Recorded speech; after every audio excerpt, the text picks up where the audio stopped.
Okay, today we're going to talk about using a tape measure, how to use it, and just kind of some basics of a tape measure. First, the most important thing, I've got several that I use that are all 25-foot tape measures. Can you see that? They're all 25-foot tape measures, but you can get 16-foot, 20-foot, 25-foot. Any of it's totally fine. I just have kind of gravitated to 25-foot tape measures. The most important thing is the blade width. So you want that to be 1 inch wide. Some of them are even an inch and an eighth, but as long as they're 1 inch wide, that's totally fine. And what that allows is it's wide enough that it's strong enough that that's 7 feet right there, and it'll stay sturdy for a lot longer. So you want to get a 1 inch blade, and that's really it. That's the most important thing. But being able to measure is going to be the number one most important thing I would say that you could possibly do, besides being an assistant to the regional manager. Which shows that from? So another important feature that every tape measure really has, I don't know that you can find one that doesn't, is a locking feature. So it just keeps the blade locked out. So if you had something you were measuring that was a piece of paper or just something stationary, you could just, I'll turn it this way, you can just pull the blade out and just lock the blade down and it stays. There's that one. Here's probably a 30-year-old tape measure. Same locking mechanism. So everyone's going to have that. So you really don't even have to search for one, but just make sure that it has some sort of a locking mechanism. And then here's a DeWalt that if you're newer to, you see this, if you're newer to using a tape measure,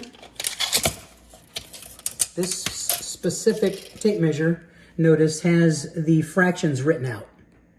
So it's got the 1/8, 1/4, 3/8, 1/2, 5/8, 3/4, and 7/8 written out.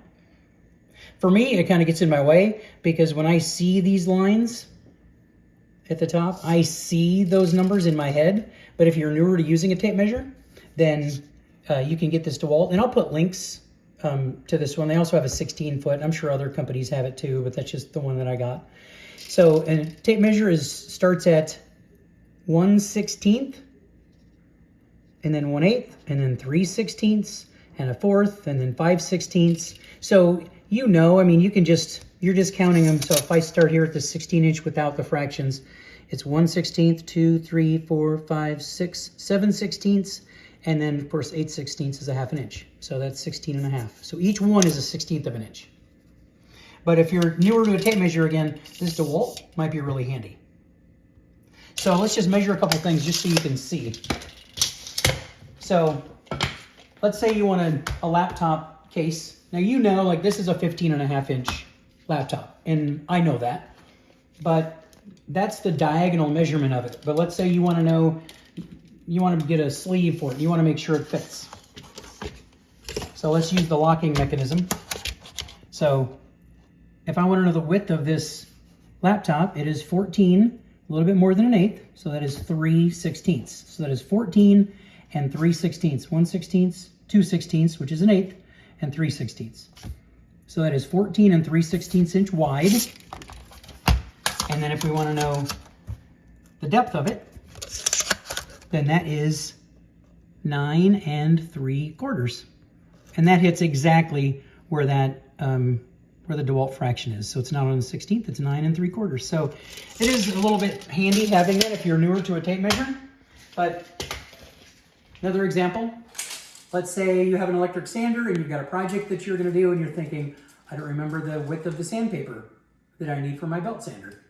So it probably says on your belt sander, but if you don't want to go look and you want to measure the width of your sandpaper, right there, that is a 3-inch sandpaper belt piece. So, you're looking for a 3-inch piece of sandpaper. Another common thing that you'll need to do, let's say you have a curtain rod or a shower curtain rod, and you want to know the diameter of it. The diameter, which is the cross section of it. A lot of times what I will do, now let me use the DeWalt. A lot of times what I will do, just to be exact, is I will start at like the number 2 because I can put that exactly where I want it and go from the outside diameter. So notice that is exactly 7/8 of an inch. I'm moving 7/8 of an inch diameter. And if I'm just starting right here, if I'm going to the end of the blade, there's your 7/8 of an inch for the diameter of the rod. So you know, you're going to Home Depot or Lowe's or wherever, I need a 7/8 inch diameter rod. So just super common type things that you're gonna need to know. Maybe just one other quick one. Somebody's gonna give you a coffee maker, you're gonna buy a new coffee maker or something, and you need to know if it'll fit under your kitchen counter. You just measure your kitchen counter, and I guess let's use the DeWalt again. So you can see an example. I think the standard's about 18 inches, but you don't know exactly. So yeah, that is actually 17 and 15/16. So it's actually, if you notice, it is exactly in between 7/8 and 15/16. So if you're going to be conservative, you're going to say this is 17 and 7/8 of an inch distance from the countertop to the upper cabinets. So you know that you can't get anything that's any taller than 17 and 7/8 of an inch. Another quick thing about using a tape measure, say you want to, you're thinking about replacing tile, and you want to know the measurement of your kitchen floor that has the tile in it. Again, a 1-inch blade, an advantage. You can very easily get the blade going. So notice there, it always goes to the feet, so it's 12 feet and 1 inch. It doesn't have to be exact, of course, because you're talking about square footage. So that's 12 feet and 1 inch wide. And again, same thing with a nice 1-inch blade to do the length of the entire kitchen. You can push it all the way to the wall. And then I'm just gonna go to the length, just pushing it out like this. Very easy with these nice 1-inch blades.